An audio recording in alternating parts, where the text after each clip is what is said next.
Nobody can stop this flow. Hallelujah. Hallelujah. Hallelujah. వెళ్దాం రండి. రోమా పత్రిక 11వ అధ్యాయం. రోమా పత్రిక 11వ అధ్యాయం 28 నుండి 32 వరకు నోట్ చేసి పెట్టుకోండి. కానీ ఫస్ట్ మాత్రం 33 నుండి 36 వరకు చదువుకుందాం. రోమా పత్రిక 11వ అధ్యాయం 33 నుండి 36 వరకు ఫస్ట్ చదువునాను. రోమా పత్రిక 11వ అధ్యాయం 33 నుంచి 36 వరకు చదువుకుందాం. స్తోత్రం. ఆహా, దేవుని బుద్ధి జ్ఞానముల బాహుళ్యము ఎంతో గంభీరము. ఆయన తీర్పులు శోధింపనెంతో అశక్యములు, ఆయన మార్గములెంతో అగమ్యములు. ప్రభు మనస్సు ఎరిగిన వాడెవడు? ఆయనకు ఆలోచన చెప్పిన వాడెవడు? ముందుగా ఆయనకిచ్చి ప్రతిఫలము పొందగలవాడెవడు? ఆయన మూలములను, ఆయన ద్వారాను, ఆయన నిమిత్తమును సమస్తము కలిగి ఉన్నవి. యుగయుగముల వరకు ఆయనకు మహిమ కలుగును గాక. ఆమేన్. ఆమేన్. ఈ మాటలు చదువుతున్నప్పుడు ఏమనిపిస్తుంది? పౌలు గారికి ఆయన ఉన్నతమైన ఉద్దేశములేవో అర్థమయ్యాయి అనిపిస్తుంది. ఇక వాటన్నిటిని బట్టి వర్ణించడానికి ఇక వీలు కాక, ఇక ఆయన చెప్తున్న ఆ ఎక్స్ప్రెషన్ చూడండి. ఆహా, ఆయన చెప్తూ ఆ మాట ఉందే, మనం చాలాసార్లు కృంగిపోయినప్పుడు అయ్యో అంటాం, లేకపోతే అయ్యోయ్యో ఏంటిది, ఇలా కొన్ని ఎక్స్ప్రెషన్స్ ఇస్తూ ఉంటాం మనం. అవేంటి? ఆ భావాలను మనం చూపిస్తూ ఆ పదాలను మనం పలుకుతూ ఉంటాం. చాలాసార్లు మనం ఆయన ఉన్నతమైన ఉద్దేశంలో గ్రహింపులోనికి రాక ఇబ్బందులు పడుతూ ఉంటాం. ఇది ఎందుకు ఇలా అయిపోతుంది? ఇప్పుడు నేనేం చేయాలి? ఇంకా ఏ మార్గము కనపడకుండా అలా కనిపిస్తున్నప్పుడు మనలో నుండి ఎటువంటి ఎక్స్ప్రెషన్ వస్తుంది? ఒకసారి ఆలోచించండి, ఒకసారి పరిశీలన చేసుకుందాం. చాలాసార్లు దేవుణ్ణి కూడా అనుమానించి, లేకపోతే అయ్యో దేవుడు చూడట్లేదా అన్నట్లుగా కూడా అనిపించే పరిస్థితుల్ని ముందు నిలబడచ్చు. కానీ అపవాది ఎప్పుడు ఓడిపోతాడో తెలుసా? ఇదిగో ఇటువంటి ఎక్స్ప్రెషన్ ఇచ్చినప్పుడు. ఆమేన్. హల్లెలూయా. హల్లెలూయా. గ్రహిద్దాం. పౌలు గారు చెప్తున్న లెవెల్ ఒకసారి చూడండి. ఆహా, దేవుని బుద్ధి జ్ఞానముల బాహుళ్యము ఎంతో గంభీరము. నేను అంటాను, ఆయన బుద్ధి జ్ఞానములు యొక్క గంభీరత్వము ఆ రోజు పౌలు గారికి అర్థమైందండి. హల్లెలూయా. ఈరోజు ఏమని ప్రార్థన చేద్దాం తెలుసా? ఆయన గంభీరత్వం, ఆయన జ్ఞానం యొక్క గంభీరత్వం, ఆయన బుద్ధి యొక్క గంభీరత్వం ఈరోజు మనందరికీ అర్థం అవ్వాలని ప్రార్థన చేద్దాం. ఎందుకంటే ఒకనాడు యోబు అనే వ్యక్తి ఉండెను. ఆయనకి ఆయన బుద్ధి యొక్క, ఆయన జ్ఞానం యొక్క గంభీరత్వం అర్థమైంది. వెంటనే ఆయన ఉన్నత ఉద్దేశ్యములు అర్థమయ్యాయి. వెంటనే తనలో ఒక మార్పు. అప్పటికే తను నీతిమంతుడండి. దేవుని చేత తను నీతిమంతుడు అని ముద్ర పొందినవాడు. అపవాది అందుకే కదా శోధించడానికి వచ్చాడు. అయినా సరే తన లెవెల్ ఇంకొక మెట్టుకు పెరిగింది. ఆమెన్. ఈరోజు విశ్వాసులుగా ఉన్న ప్రతి ఒక్కరిలోనూ కూడా ఇదిగో ఇటువంటి ఐ ఓపెనింగ్ సిచ్యువేషన్ జరగాలి. ప్రార్థన చేద్దాం. ఏమనంటే, అయ్యా నీ బుద్ధి జ్ఞానమున యొక్క ఆ గంభీరత్వం ఏదైతే ఉందో అది నీ భక్తులకు మీరు ఎలా అయితే చూపించారో మాకు కూడా అట్టి భాగ్యము కలిగించమని చెప్పండి. ఇదిగో అది ఒకరు చూపిస్తే వచ్చేది కాదు, నువ్వు చూస్తే నీకు అర్థమవుతుంది. ఒకరు గ్రహింపులోనికి నీకు తీసుకుని వస్తే అది నీకు ఎక్కకపోవచ్చు, అది నీకు అర్థం కాకపోవచ్చు, కానీ అది నీవు అనుభవిస్తే నీకు అర్థమవుతుంది. తేనె యొక్క రుచి చాలా బాగుంది అని రుచి చూసిన వాడు చెప్పగలడు, కానీ నువ్వు రుచి చూస్తేనే నీకు అర్థమవుతుంది. ఆయన బుద్ధి యొక్క గంభీరత్వం నీకు అర్థం అవ్వాలి, ఆయన జ్ఞానం యొక్క గంభీరత్వం నీకు అర్థం అవ్వాలి. లేకపోతే అపవాది మోసగిస్తాడు, మాటల చేత మోసగిస్తాడు. మోసపోవద్దు. ప్రార్థన అందుకుందాం. స్తోత్రాలు స్తుతించున్నాను తండ్రి. మీ యొక్క ఆలోచనలు అతి గంభీరములై ఉన్నవి. నిజముగా ప్రభావ వాటిని వివరించుట, వాటిని అంచనా వేయుట మనుషు జ్ఞానమునకైనాను మనుషుల బుద్ధికైనా అవి ఎంతో మించి ఉన్నవి నాయన. పౌలు అంటున్నాడు, ఆ దేవుని బుద్ధి జ్ఞానములు బాహుళ్యం అది ఎంతో గంభీరము అని అంటున్నారు ఆయన.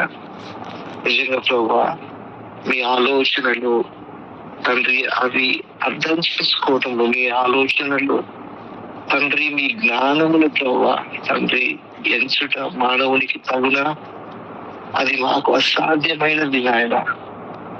ప్రభా మీ యొక్క ఆ యొక్క ఆలోచనల యొక్క ఆ బుద్ధి యొక్క గంభీరత్వములు తండ్రి అర్థం చేసుకున్న వారైతే అంటున్నారు, ఇహలోక శ్రమలు ఎన్నదగినవి కావు, ముందున్నటువంటి ఆ ప్రత్యక్షపరచబడబోతున్న మహిమ ఎదుటని అంటున్నారు ఆయన.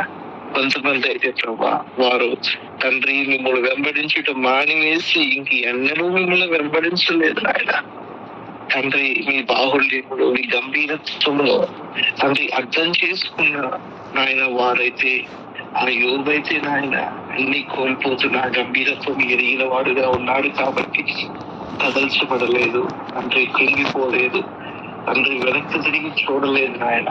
యుదయ కాల్చడంలో నిజంగా తండ్రి మీ ఆలోచనల యొక్క గంభీరత్వము, మీ జ్ఞానం యొక్క బాహుళ్యము నాయన, అది అర్థం కాకనే ప్రభా దాన్ని మనం అర్థం చేసుకోవటం నాకు చేత కాకనే మేము తొత్తిగుతున్నాం, వెనక్కి తిరిగి చూస్తున్నాం అయ్యా తండ్రి, బలహీనం అయిపోతున్నాం నాయన.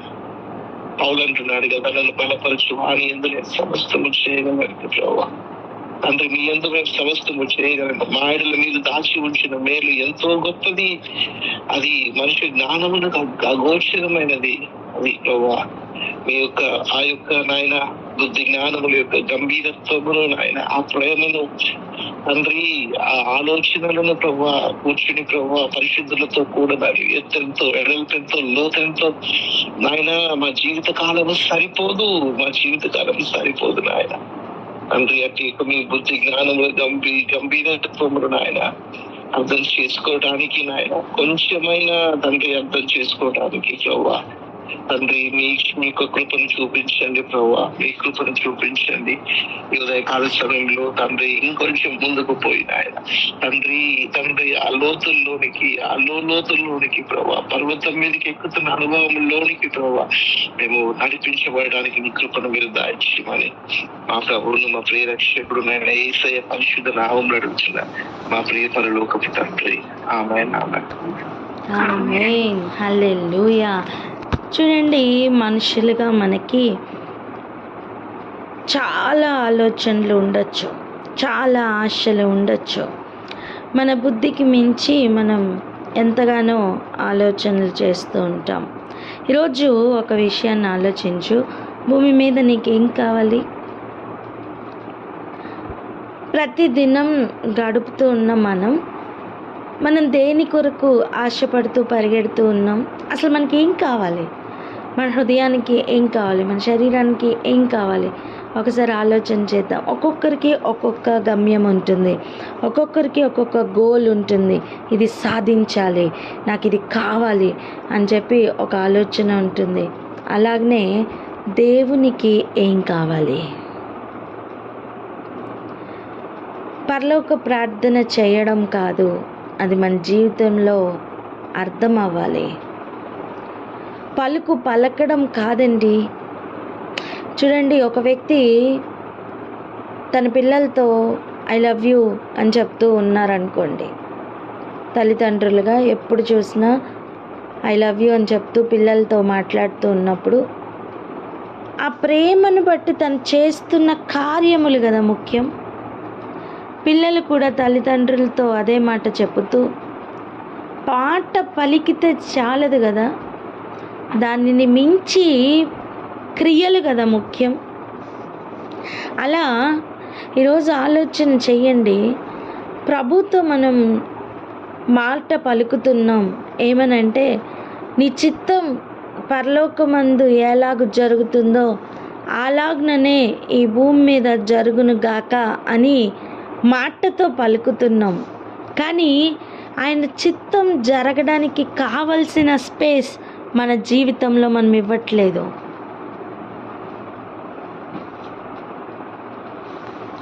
దయచేసి ఈరోజు అర్థం చేసుకుందాం. ఆయనకేం కావాలి, అసలు ఆయన చిత్తం మానవుల పట్ల ఏమై ఉన్నది, ఇదిగో ఆ విషయమే గ్రహింపులోనికి తీసుకుని వచ్చి తర్వాతనే ఈ మాట ఇలా రాస్తున్నారు ఆనాటి పౌలు. ఏంటి ఆయనకు కావాల్సింది ఏంటి అంటే, పాపిని, దోషములు కలిగిన వానిని తన పాపముల నుంచి, దోషముల నుంచి విడిపించి నిలబెట్టుట. ఇదేనండి ఆయనకు కావాలి. తండ్రి చిత్తం అదే. మన యందు మాత్రమే ఇచ్చిన ఆ ప్లాన్ మిగిలిన వారికి, అంటే చూడండి, ప్రధాన దూతలు కానీ, పడిపోయిన వారు కానీ, మనకు ముందున్నవారు, అదృశ్యమైన అనేక శక్తులు కలిగిన వారు కానీ, వాళ్ళెవ్వరికీ కూడా ప్రభు ఆ కృపను ఇవ్వలేదు, పశ్చాత్తాప పడడానికి అవకాశం ఇవ్వలేదు. వారిని ఈవెన్ కటికమైన చీకటి కలిగిన బిళముల్లో కూడా కావలి ఉంచారట. దేనికి? తీర్పు కోసం. ఆల్రెడీ డెత్ సెంటెన్స్ రాసేసి వారిని తీర్పు కోసం ఉంచేశారు. కానీ ఇంకా జీవంతో ఉంచి మనల్ని ఒక్కొక్క దినం దేవుడు ఇంకా ఆయుష్ను పొడిగిస్తూ ఉన్నారంటే దేని కొరకు అంటే ఒకటే కారణం. ఒకటి, మనం మన పాపముల నుండి విడిపింపబడాలి. 2, నిలబడాలి. ఈ రెండిటి కొరకే ఇంకా దేవుడు ఆయుష్ను పొడిగిస్తున్నారు. అంతేగాని మనం ఏదో సంపాదించుకోవడానికో, లేకపోతే ఈ లోకంలో మనం అనుకుంటున్న హై స్టాండర్డ్స్, ఏ హై స్టాండర్డ్స్, లైఫ్ స్పాన్ని మనం పొడిగించుకుంటూ హై లెవెల్ ఆఫ్ మన స్టేటస్ని చూపించుకోవడానికో కాదండి, కాదు. ఎందుకంటే దేవుడుండే హైయెస్ట్ స్టేటస్ ఎటువంటిది తెలుసా? ఎవరు సమీపించలేని ఒక హై స్టాండర్డ్ అండ్ స్టేటస్లో ఉన్న దేవుడు. కానీ దీనుడుగా, దరిద్రుడుగా, అసలు ఎంత లోయెస్ట్ స్టేజ్కి వచ్చి ఎందుకు భూమి మీద ఆయన గడిపారు, ఇప్పటికీ కూడా ఆయన నామం దూషించబడుతుంటే భరిస్తున్నారు అంటే కారణం ఒక్కటే, నిన్ను నన్ను రక్షించాలని. పలుకుతారా మాట? నిన్ను నన్ను రక్షించాలని. ఆమేన్, ఆమేన్, హల్లెలూయా. ఆయన తన స్టేటస్ని విడిచిపెట్టగలిగారు. నువ్వు నేను మన స్టేటస్ని విడిచిపెట్టగలగాలి. ఆయన బుద్ధి, ఆయన జ్ఞానం ఒకసారి ఆలోచించండి. ఇంకొంచెం ముందుకు వెళ్దాం. ఆయన తీర్పులు శోధింపనెంతో అశక్యములు. ఆయన తీర్పులు నిజంగా ఓపెన్ అవుతున్న టైం అంటే జడ్జ్మెంట్ టైంలో మనకు అర్థమవుతుంది మనమే దేని మీద మనస్సు ఉంచాలో దేని మీద మనస్సు ఉంచామో, మనం దేని కొరకు ప్రయాసపడాలో దేని కొరకు ప్రయాసపడ్డామో ఆ వ్యత్యాసం అర్థమైనప్పుడు, కాలం సమయం మన చేతులు దాటిపోయినప్పుడు మనం ఇంకేం చేయలేం. ఒక 10th క్లాస్ చదువుతున్న బిడ్డ ఆలోచించండి, రిజల్ట్స్ వచ్చిన తర్వాత మళ్ళీ వెనక్కి వెళ్ళి ఆ సర్టిఫికెట్లో మార్క్స్ ఏమైనా మార్చుకోగలరా? లేదు.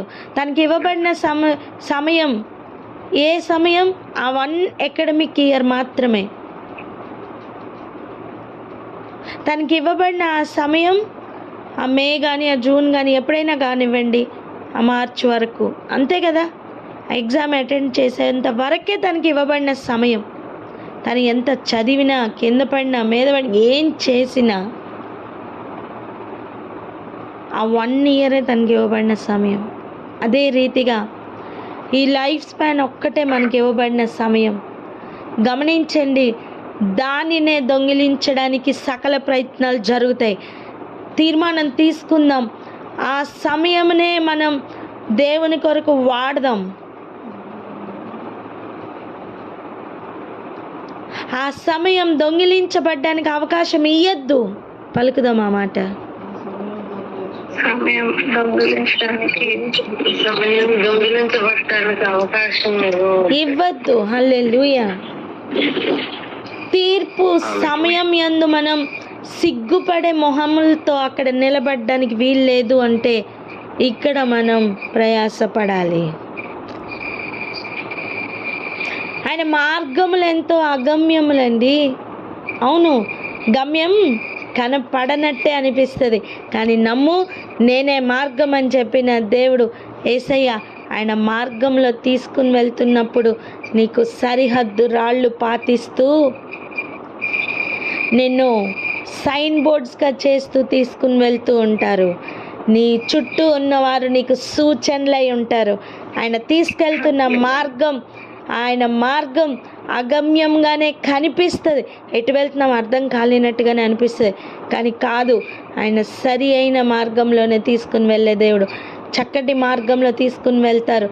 ఎందుకంటే లోకస్తులు తీసుకుని వెళ్తున్న మార్గం చాలా విశాలంగా ఉంటుంది, అనేకులు అందులో వెళ్తూ ఉంటారు.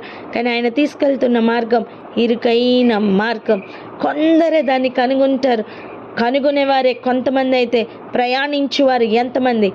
ఆ ప్రయాణించు వారిని కూడా తోకతో పనిచేస్తున్న అపవాది పడగొడుతూ ఉన్న ఈ కాలంలో వాడి తోకకి కూడా అందని ఒక ప్రయాణం ముందుకు చేస్తున్నప్పుడు ఆయన అగమ్యంగా కనిపిస్తున్న ప్రతి మార్గం గమ్యం కనిపిస్తుంది, గోచరం అవుతుంది, హృదయాలు ఓపెన్ అవుతాయి. హల్లెలూయా. అందుకే ఆయన అడుగుతున్న ప్రశ్న ఒకటి చూడండి, ప్రభువు మనస్సును ఎరిగినవాడు ఎవడు? హల్లెలూయా. ఈరోజు మన చుట్టూ పరిస్థితులన్నీ కూడా ఆపోజిట్లో అర్థమవుతూ ఉంటాయి. అవును, సిలువ మీద ఉన్న యేసయ్యను చూసి ఎంతమందికి అర్థమైందండి ఆయన ఉద్దేశ్యములు? ఎంతమందికి అర్థమయ్యాయండి ఆయన ఉన్నతమైన ఉద్దేశ్యములు?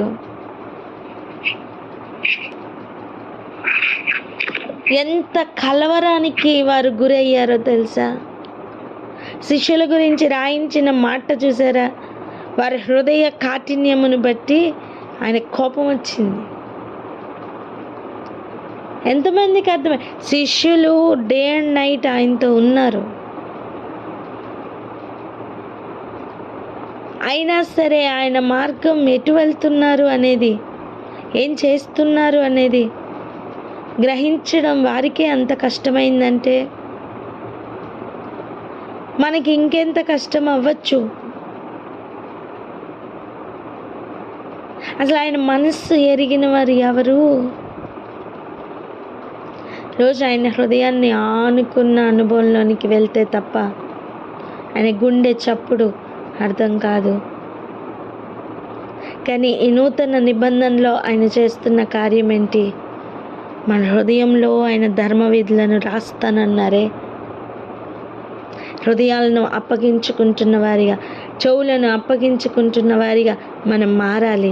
అప్పుడే ఆయన హృదయపు చప్పుడు మనకు అర్థమవుతుంది, ఆయన గుండె చప్పుడు మనకు అర్థమవుతుంది, ఆయన మనస్సు మనకు అర్థమవుతుంది. అప్పుడే మనం ధైర్యంగా కదలగలుగుతాం. నేను మీలో నివసిస్తాను అని చెప్తున్న దేవుడు. ఆయన చూపిస్తున్న లెవెల్ చాలా గొప్పది. ఒకసారి ఆలోచన చేద్దాం రండి. ఒక మాట చదువుకుందాం. జకరియా గ్రంథం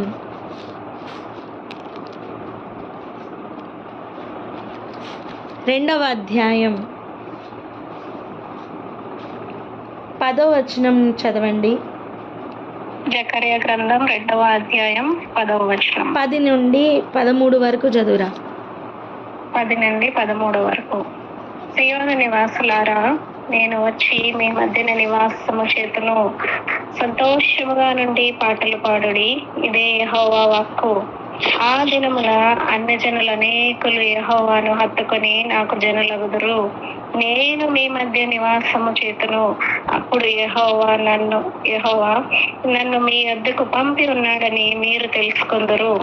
మరియు తనకు స్వాస్థ్యమని యెహోవా ప్రతిష్ఠితమైన దేశంలో యూదాను స్వతంత్రించుకొనును, యెరూషలేమును ఆయన ఇకను కోరుకొనును. సకల జనులారా, యెహోవా తన పరిశుద్ధమైన నివాసము విడిచి వచ్చుచున్నాడు. ఆయన సన్నిధిని మౌనులై ఉండుడి. హల్లెలూయా. హల్లెలూయా. రాస్తున్న మాటలు ఏ కాలంలోవి అనుకున్నాం మనం? మందిరం కట్టవలసిన మందిరం కట్టబడడం ఆగింది 2 సంవత్సరాలు అని మాట్లాడుకున్నామే జెరుబ్బాబెలు కాలంలో. కానీ మాట్లాడుతున్న మాటలు ఏ కాలం గురించో అర్థమైందా? అన్యజనుల ప్రవేశం కాలం గురించి మాట్లాడుతున్న మాటలు కదా అవి. ఆయన స్థలమును విడిచిపెట్టి వస్తున్నారు అని చెప్తున్న సమయం ఏ సమయం గురించి మాట్లాడుతున్న మాటలు? ఆయన సన్నిధిని మౌనంగా ఉండమని చెప్తున్న మాటలు ఏ సమయం గురించిన మాటలు? నేను అంటాను, ఆనాటి ప్రజలతో ఆయన జరగబోతున్న సంగతులు మాట్లాడుతున్నప్పుడు ఈ కాలంలో ఈనాడు మనతో ఆయన ఇక ముందున్న సంగతులు మాట్లాడరా? హల్లెలూయా. హల్లెలూయా. నువ్వు నీ చుట్టూ ఉన్న పరిస్థితులను చూసి ఆగద్దు. ఆయన బుద్ధి జ్ఞానములు ఎంతో గంభీరమైనవి. నువ్వు లిమిట్ చేసుకోవద్దు. నీ దేవుడు లిమిటేషన్స్లో ఉండే దేవుడు కాదు. ఒక గిరిగీసి అందులో కూర్చోబెట్టే దేవుడు కాదు. ఆయన పరిమితులు లేని దేవుడు. ఆయన హల్లెలూయా. హల్లెలూయా. అక్కడ ఆయన చెప్తున్న మాట, నేను వచ్చి మీ మధ్యను నివాసము చేతును. ఆయన ఉద్దేశం అండి, ఆయన చిత్తం అది. నేను మీ మధ్యన ఉంటా, నేను నీలో ఉంటా, నువ్వు నాలో నివసించు, నేను నీలో నివసిస్తా. ఇది ఆయన చిత్తం అండి. దీనిని మించినది ఇంకేం కావాలి మనకి? ఏమొద్దు. ఆ పాకానికి మనం అందరం రావాలి, ఆ ఉద్దేశానికి మనం అందరం కూడా రావాలి. నువ్వు ఉంటే చాలు ప్రభువా.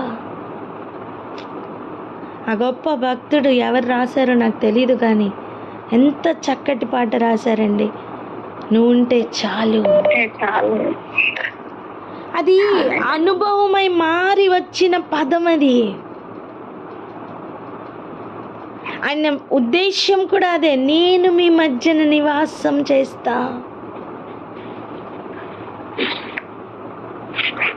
ఆయనే ఉంటే చాలు అనే ఉద్దేశంలోకి మనం అందరం రావాలి. ఆయన ఉంటే అన్నీ ఉన్నట్టే. చెప్పండి ఆ మాట. ఆయన ఉంటే అన్నీ ఉన్నట్టే. కంటికి కనపడవు కానీ అన్నీ ఉన్నట్టే. కంటికి కనపడని సెక్యూరిటీని చుట్టూ ఉంటారు.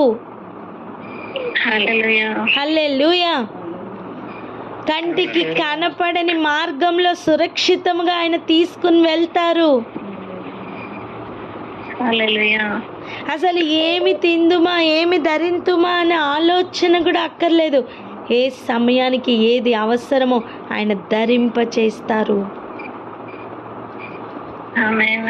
అసలు ఆయన ఇచ్చే వస్త్రం ఆల్రెడీ దోషము పరిహరించిన సమయమే ప్రశస్తమైన వస్త్రం ఆయన ధరింప చేస్తున్నారు. కంటికి కనపడవండి అవి.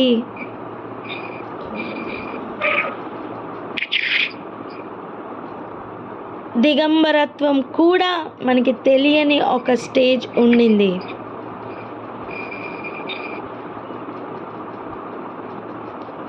మన పాపములు మన దోషముల నుండి పరిహరించడమే ఆయన ముఖ్యమైన చిత్తం.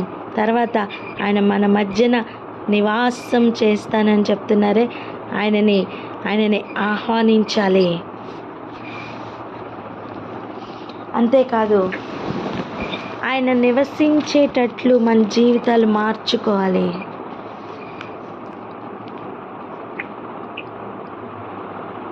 ఇంటికి రావడం కాదు, వాళ్ళు నిలబడి ఉండాలి కదా, వారు ఉండాలి కదా, వాళ్ళు నివాసం చేయాలి కదా. అదేవిధంగా దేవాది దేవుడు నివసించేటట్టుగా మన జీవితాలని మనం మార్చుకోవాలి. ఎంతమందికి అర్థమవుతుంది?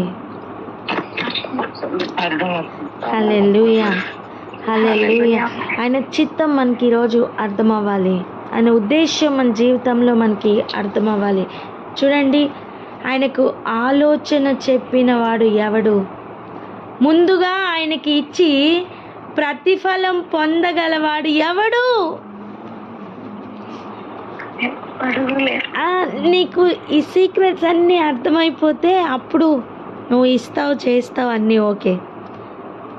చూడండి, అబ్రహాంకి నీ కుమారుడిని నాకు బలి ఇవ్వు అని చెప్పినప్పుడు, నువ్వు అక్కడికి వెళ్ళు, నువ్వు బలి ఇవ్వడానికి స్టార్ట్ చేసిన తర్వాత నేను ఆపమని చెప్తాను, అప్పుడు నువ్వు ఆపెద్దు కానీ అని ముందే చెప్తే అప్పుడు తను తీసుకుని వెళ్తాడు ఖచ్చితంగా. కానీ ఏం జరుగుతుందో తెలీదు. ప్రభు ఆజ్ఞను బట్టి మాత్రమే కదులుతున్నాడు. గమ్యం ఏంటో తెలీదు, అగమ్యంగానే కనిపిస్తుంది. ఆయన మార్గంలోనే నడవాలని ఆశగా ఉంది. ఆయన వాగ్దానం చేతిలో ఉంది, వాగ్దాన పుత్రుడు చేతిలోనే ఉన్నాడు. కానీ ఆయన చెప్పిన ఆజ్ఞ ఇంకా ఎక్కువ చేతిలో ఉంది. ప్రేమగా ఎంచుకున్నాడు, కదిలాడు, వెళ్ళాడు. ఆయన చెప్పినట్టు చేయడానికి మనస్సులో మొట్టమొదటిగా తీర్మానం తీసుకున్నాడు. ఆ తర్వాతనే ఆ బిడ్డను బలి ఇస్తున్న టైం ఆగు అని చెప్తే ఆపాడు. ఆలోచన చేద్దాం. చాలాసార్లు హృదయంలోనే మనం ఫస్ట్ ఆగిపోతున్నామే, తీర్మానంలోనే ఫస్ట్ ఆగిపోతున్నామే. చెప్పింది చేయడానికి మన ఆలోచనలే మనకు అడ్డం పడుతున్నాయి కదా. ఆయనకు ముందుగా ఇచ్చి ప్రతిఫలం పొందగలవాడు ఎవడు? ఎవరున్నారు మా తరపున వెళ్ళేవాళ్ళు అన్నప్పుడు యెషయా గారు ఆ రోజు చెప్తున్నారు, నేనున్నాను ప్రభా అని.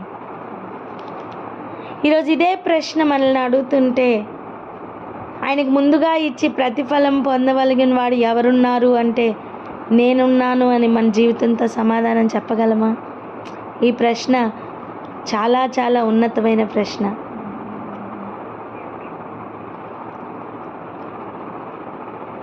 ఆయనకు ముందుగా ఇచ్చి ప్రతిఫలం పొందగలవాడు ఎవడు?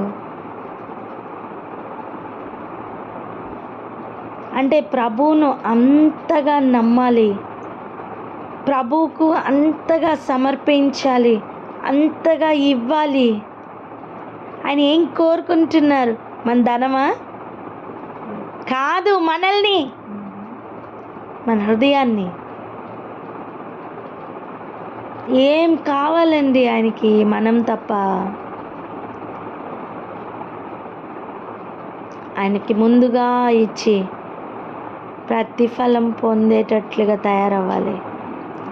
అంటే నువ్వు ప్రతిఫలం ఆశించకుండా ఇవ్వు, ఆయన ఏది ఇవ్వాలో ఆయన ఇస్తారు. ఇంకొక మాట చెప్పిన, నీకు ఉన్నదంతా నువ్వు ఇవ్వు, ఆయనకున్నదంతా ఆయన ఇస్తారు. ఎవరికి ఏది ఎక్కువగా ఉంది? ఎవరికి ఎక్కువగా ఉంది? ఆయనకే ఎక్కువ ఉంది. ఆఫర్ చూసారా? నీకున్నదంతా ఇచ్చేయి, నాకున్నదంతా నేను ఇచ్చా. ఆమేన్. అసలు ఆఫర్ చూసారా? మన దగ్గర ఏముందండి? ఏమీ లేదు, ఏమీ లేదు. ఉన్నదే ఇచ్చేయడానికి సిద్ధపడితే హల్లెలూయా. ఆయన ఇస్తారో ఎవరో రెండో విషయం, కానీ మన తరపు నుంచి మనం ఎలా ఉంటున్నాం? ఆయన మూలంను, ఆయన ద్వారాను, ఆయన నిమిత్తమును సమస్తము కలిగి ఉన్నవి. ఈ మాటను అండర్లైన్ చేసుకుందాం, హృదయాల్లో రాసుకుందాం. ఏది జరిగినా, ఏది ఉన్నా ఆయన మూలముననే ఉన్నది. ఏది కలిగినా ఆయన ద్వారానే కలుగుతున్నది అండ్ ఆయన నిమిత్తమే ఉన్నది. ఆ మాట చాలా స్ట్రాంగ్ మాట అండి. ఎవరి నిమిత్తం అన్నీ జరుగుతున్నాయి? ఆయన కోసమే. ఎవరి నిమిత్తం అన్నీ కలుగుతున్నాయి? ఆయన కోసమే. ఆయన ఉన్నతమైన మార్గం ఈరోజు మనకి గ్రహింపులోనికి రావాలి. ఇది రాకనే మనం కష్టపడుతున్నాం. ఏనాడైతే ఇవి గ్రహింపులోనికి వస్తాయో, ఏనాడైతే అన్ని ప్రయారిటీస్లోనూ ఆయనే మనకి ప్రయారిటీగా మారుతారో, ఇక ఆయన వాడుకుంటున్న లెవెల్ చూడండి, అగమ్యం. హల్లెలూయా.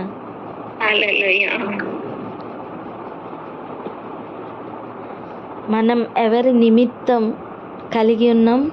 ఆయన నిమిత్తం అని చెప్పండి. హల్లెలూయా. జీవితం అలా మారాలి, జీవితం అలా మారాలి. అలా మార్చుకోవడానికి ఈరోజు ప్రార్థన చేద్దామా? సిద్ధపాటు కలిగి ప్రార్థన చేద్దామా? ప్రభా, నేను మీకోసమే, ఒక తీర్మానం తీసుకుందాం. నేను మీకోసమే, చెప్పండి అన్నమాట. నేను మీకోసమే. ఆమేన్. ఈ తీర్మానం తీసుకుంటున్న సమయం హృదయంలో మార్పులు కలుగుతాయి. ఈ తీర్మానం తీసుకుంటున్నప్పుడు ఇంతవరకు బ్రతికిన బ్రతుకు వేరుగా, ఇక ముందు ఉన్న బ్రతుకు వేరుగా మారుతాయి. నువ్వు ఏం చేసిన ప్రభు కోసం చెయ్యి. ఎవరిని ప్రేమించిన ప్రభు కోసం ప్రేమించు. ఏది తిన్నా ప్రభు కోసం తిను. ఏది మానినా ప్రభు కోసం మాను. ఏది నిద్రపోయినా, లేచినా, కదిలినా, ఏది చేసినా ప్రభు కోసం చెయ్యి. నా కోసం ఇక నేనేమి చెయ్యను ప్రభా, మీకోసం నేను చేస్తానని తీర్మానం తీసుకో. జీవితం మారకపోతే అడుగు. ప్రార్థన చేసుకుందాం అక్క.